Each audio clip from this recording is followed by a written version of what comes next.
សា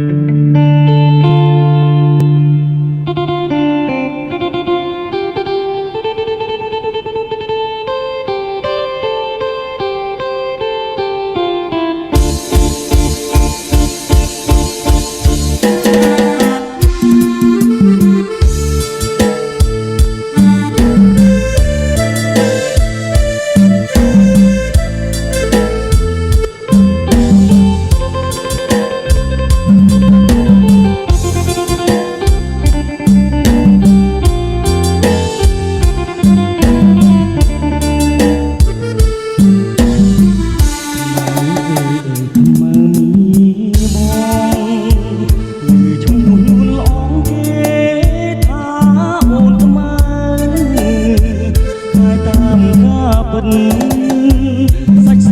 หมดហើយតែម្ដាយស្រីថ្លៃហើយខ្មៅពីទងឆ្នាំនេះខ្មៅពេញក្រគ្រូល្អសាសមគ្មានស្រីណាដូងមកជាស្រីខ្មៅគ្រប់លក្ខសមស្រួលប្រាជ្ញាក៏ឆ្លាតស្ដាប់ពីម៉ែថ្ងៃនេះបុណ្យចូលឆ្នាំថ្មីបងឃើញខ្មៅស្រីអូនរៀបចំទៀនមករៀនទេវតាដាក់ថាថ្វាយព្រេងតាមស្លោរៀងជូនម្ដាយទៅបងឃើញផ្លូវពូនភ្នំខ្សាច់រួចអូនតាំងបាតដងទឹកស្រង់ព្រានជូនឃើញបងញញឹមសានស្រងអូនខ្មៅតែឈ្មោះសាច់សដូចសំលេង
សាច់សหมดហើយ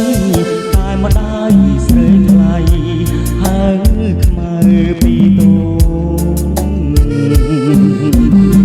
ឆ្នាំនេះបងក្រហមរូបល្អសានសមគ្មានស្រីណានោះមកជាស្រីខ្មែរគ្រប់លក្ខសមស្រួលប្រាជ្ញាក៏ឆ្លាតស្ដាប់ពីម៉ែថ្ងៃនេះបុណ្យចូលឆ្នាំថ្មីបងឃើញខ្មៅស្រីអូ